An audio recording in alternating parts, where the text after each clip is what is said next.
Welcome मेरी YouTube की family. मैं नमन कुमार मिश्रा एक बार आपका फिर से मेडिको डायनेमिक्स के इस सेशन के अंदर स्वागत करता हूं।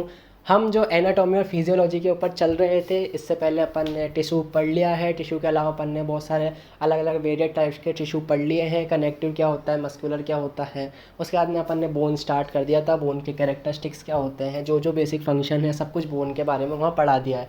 जो बच्चे हुए बोन के लेक्चर्स हैं वो हम आपको अभी प्रोवाइड करवा देंगे। आज से अपन एक नया टॉपिक उठाने जा रहे हैं जिसका मेन नाम है, वो है स्केलेटल सिस्टम। स्केलेटल सिस्टम की अगर मैं बात करूँ तो स्केलेटल वही है जी। आपने हर अपनी साइंस की लैब में जाएंगे, कोई सी बायोलॉजिकल लैब में जाएँ, स्कूल की में जाएँ, हॉस्पिटल में जाएँ, वहाँ पे एक छोटा बंटी आपको खड़ा हुआ मिलेगा ही, जिसका कोई शरीर में मांस वास कुछ नहीं, वो सिर्फ एक हड्डी का ढांचा है। जो मैंने बोला हड्डी का ढांचा, उसी को अपन क्या कहते हैं, स्केलेटल सिस्टम। मतलब कि वो जो बंटी था अपना, वो क्या है, स्केलेटल सिस्टम है अपनी बॉडी का। ठीक है ना। जनरली अगर मैं बताना चाहूँ कि स्केलेटल सिस्टम अपने बॉडी का, उसका मेन जो बेसिक यूनिट होता है वो क्या होता है, यहाँ पे बोन या फिर बोनी फ्रेमवर्क। ठीक है ना। अगर मैं मेन चीज़ बताना चाहूँ कि आपको स्केलेटल सिस्टम किससे बना हुआ है अपना, वो है क्या है, बोन। ठीक है। एक एक बोन जुड़ के अपनी पूरी बॉडी का एक स्केलेटल सिस्टम बनाती है, एक हड्डी का ढांचा बनाती है, जिसके ऊपर अपनी बॉडी के बाकी पार्ट्स रेस्ट करते हैं, है ना। और अपनी बॉडी का जो वेट है उसके ऊपर बियर कर सकती है अपनी बोन्स। ठीक है ना। इसके अलावा आज अपन स्टार्ट करेंगे इंट्रोडक्टरी पार्ट के अंदर। इंट्रोडक्टरी पार्ट से अपन स्टार्ट करते हैं कि इंट्रोडक्शन के अंदर अपन को क्या क्या पढ़ना है। तो स्केलेटल सिस्टम का इंट्रोडक्शन स्टार्ट करते हैं। सबसे पहले अपना पॉइंट आता है स्केलेटल सिस्टम के इंट्रोडक्शन के अंदर कि ये एक bony framework of the body.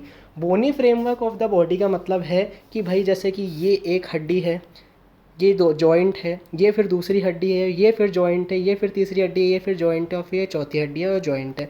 ऐसे जॉइंट जॉइंट मिलके इन्होंने क्या बना लिया, एक पूरा फ्रेमवर्क बना लिया। मतलब कि जो अपना स्केलेटल सिस्टम है वो क्या करता है, बहुत सारी बोन्स का एक ऐसा पार्ट है जो कि एक दूसरे से जुड़ के वो बोन्स एक पूरा फ्रेमवर्क बनाते हैं शरीर का। कि भाई मुंह जो अपना है वो पैरों में तो हो नहीं सकता, ठीक है, वो ऊपर ही रहना चाहिए, वर्टिबल कॉलम के ऊपर ही रेस्ट करेगा अपना स्कल। ठीक है, तो वहीं पे मिलेगा। ठीक है, वर्टिबल कॉलम नहीं हुई तो अपन सीधे नहीं खड़े हो सकते, अपना पोस्चर नहीं बन पाएगा। ठीक है, तो हर एक बोन का अपना खुद का फंक्शन है और एक खुद का फ्रेमवर्क वो बनाती है। इसके अलावा अपन बात करके स्केलेटल सिस्टम में क्या क्या होता है। ठीक है, तो इसके अलावा स्केलेटल सिस्टम क्या बनाती है, फॉर्म जॉइंट्स। जॉइंट्स का मतलब क्या, यहाँ पे दे रखा है मैंने कनेक्शंस। कनेक्शन मतलब जोड़। ठीक है ना। ये मैंने एक छोटा सा आपको एक एग्जांपल दे रखा है। ये एग्जांपल है बॉल एंड सॉकेट जॉइंट का, जिसके अंदर ये जो है ये बॉल है और जाके किसके अंदर फिट हो जाती है, एक सॉकेट जैसे अपर्चर के अंदर ये फिक्स होती है, जिसकी वजह से अपने आराम से हाथ पैर घूम सकते हैं। इसका बहुत अच्छा एग्जांपल है अपना शोल्डर जॉइंट। आप अपने कंधे को हर डायरेक्शन में घुमा सकते हैं, आगे पीछे ऊपर नीचे और गोल। ठीक है ना। तो एक तरह से अपनी बॉडी के अंदर जो बोन्स हैं वो एक जॉइंट बनाती हैं। ठीक है। उसके अलावा अगर अपन आगे बात करते हैं कि भाई आगे इंट्रोडक्टरी पार्ट में क्या पढ़ना है, तो स्केलेटल सिस्टम के अंदर और क्या स्पेशल फीचर है, वो क्या बनाता है, अपना एक प्रोटेक्टिव स्ट्रक्चर बनाता है। प्रोटेक्टिव स्ट्रक्चर के अंदर मैंने एक बहुत अच्छा एग्जांपल दे रखा है, रिब केज। रिब केज का अगर मैं बात करूं तो रिब केज आपने देखी होगी। अपने रिब केज कुछ इस जैसे ऐसी होती है कि भाई एक बीच में स्टर्नम होती है, उसके आसपास ऐसे रिब्स लगी रहती हैं। ठीक है, एक पिंजरा जैसा बनता है। ठीक है, ऐसा। अब इन रिब्स के अंदर क्या होता है, अपने लंग्स होते हैं। और लंग्स क्या है, बहुत ही डेलिकेट और बहुत ही सॉफ्ट ऑर्गन होता है। अगर मैं इस चीज़ को कंपेयर करूँ कि भाई घर में आपने कोई पिंजरा रखा हुआ है लोहे का और उसके अंदर चिड़िया है। चिड़िया तो क्या है, एक जिंदा जीव है। ठीक है, मान लीजिए कि अगर रिब ऊपर से वो जो केज है आपने लटका रखा है और वो केज गिर गया, वो पिंजरा गिर गया, तो अंदर चिड़िया को कोई हार्म होगा क्या, क्यों नहीं होगा, क्योंकि भाई केज गिरा है तो केज को हार्म होगा जो होगा। वरना कभी कभी तो लोहा इतना मजबूत होता है कि वो केज भी नहीं टूटता, बल्कि अंदर की चिड़िया भी सुरक्षित रहती है। तो सेम काम अपनी बॉडी के अंदर ये क्या करता है, अपनी स्केलेटल सिस्टम के अंदर प्रोटेक्टिव स्ट्रक्चर बनाता है, जैसे कि रिब केज। रिब केज के अंदर क्या होता है, रिब्स क्या होती है, अपने पूरे लंग्स को कवर करते हैं कि बाय चांस अगर आप गिरे, छाती के बल गिरते हैं या चेस्ट के बल पे गिरते हैं, तो आपकी जो डैमेज होगा वो सिर्फ एक्सटर्नल डैमेज होगा, इंटरनल इतनी जल्दी डैमेज नहीं होगा, क्योंकि रिब्स क्या करती है, उस डैमेज को एब्जॉर्ब कर लेंगे या फिर डैमेज को रोक देंगी अपने लंग्स तक पहुँचते पहुँचते। ठीक है। उसके बाद अपन आगे पॉइंट पढ़ना चाहते हैं कि स्केलेटल सिस्टम में और इंट्रोडक्टरी पार्ट में क्या दे सकते हैं, कि भाई स्केलेटल सिस्टम क्या करता है, अटैचमेंट देता है मसल्स को। ठीक है, मैंने आपको इससे पहले ही पढ़ाया था कि भाई जब तक अपनी मसल को मूव करना है तो मूवमेंट के लिए अपन को कोई कुछ ऐसा पार्ट चाहिए। ठीक है, जो कि होगी क्या, बोन होगा।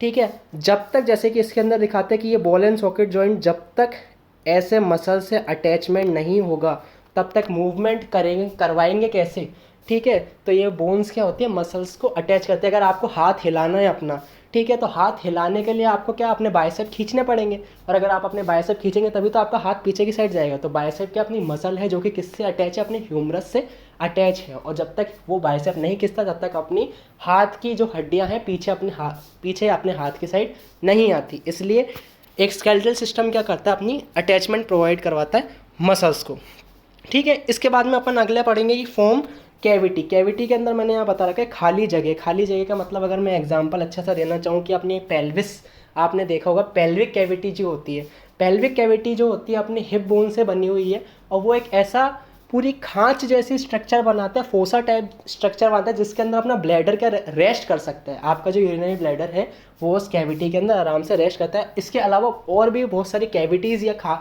खड्डे या खाली जगह होती हैं, जिसकी वजह से जैसे कि आपकी थोरेसिक कैविटी हो गई, थोरेसिक कैविटी के अंदर आपके लंग्स रहते हैं, ठीक है ना। और ऊपर से अगर आपका स्कल देखें तो स्कल के अंदर आपका ब्रेन है, ठीक है। तो वो सब कैविटीज़ है जिसके अंदर ऑर्गन रह सकते हैं, ठीक है। तो स्केलेटल सिस्टम और क्या देता है, कैविटी फॉर्म बनाता है। इसके अलावा जो मेन पॉइंट है अपन जो इसके अंदर पढ़ने जा रहे हैं वो है नंबर ऑफ बोन्स। जनरली सबको याद है, दुनिया का हर आदमी को याद है कि भाई इंसान के अंदर कितनी बोन्स होती हैं, कुल मिला के वो कितनी होती हैं, 206। हर जगह से अगर आप किसी से ही पूछ लेंगे वो सब एक ही जवाब देंगे, क्या है, 206। बट अगर आपने किसी से पूछ लिया कि भाई न्यू बॉर्न बेबी के अंदर कितनी होती है, नए जन्मे के बच्चे के अंदर कितनी होती है, तो उसका आंसर आपको मिलेगा हमेशा, न्यू बॉर्न बेबी में आपको बोन्स मिलती है 300।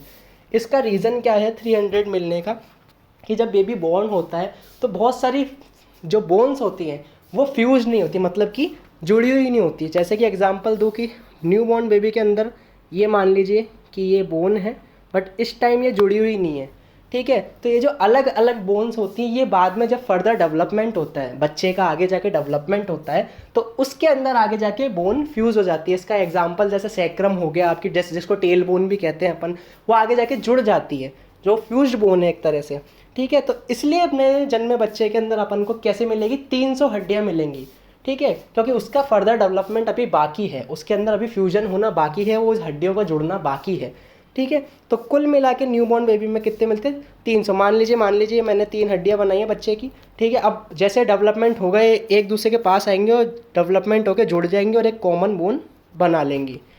तो फिर आज का ये अपन सेशन यहीं रोकते हैं। ये एक छोटा सा बहुत छोटा सा स्केलेटल सिस्टम का इंट्रोडक्टरी पार्ट था। होप आपको इंट्रोडक्शन स्केलेटल सिस्टम का तो समझ में आ गया होगा, बोन क्या होती है वो समझ में आ जाएगा, और स्केलेटल सिस्टम अपन को क्या क्या प्रोवाइड करवाता है वो आपको समझ में आ गया होगा, ठीक है। इस वीडियो को आप कम से कम जाइए 500, 600, 800, 1000, 1K, 2K, जितने लाइक्स अच्छे मिल सकते हैं अपन प्लीज़ अपन एम करते हैं। अभी के लिए सिर्फ 500 लाइक्स के लिए मैं एम करना चाहूँगा, क्योंकि चैनल स्टार्ट ही हुआ है, तो अपन 500 लाइक्स के लिए एम करते हैं। तो होप आपको ये पसंद आया हो, और आगे का अपन अगले लेक्चर के अंदर कंटिन्यू करेंगे स्केलेटल सिस्टम का बेसिक्स।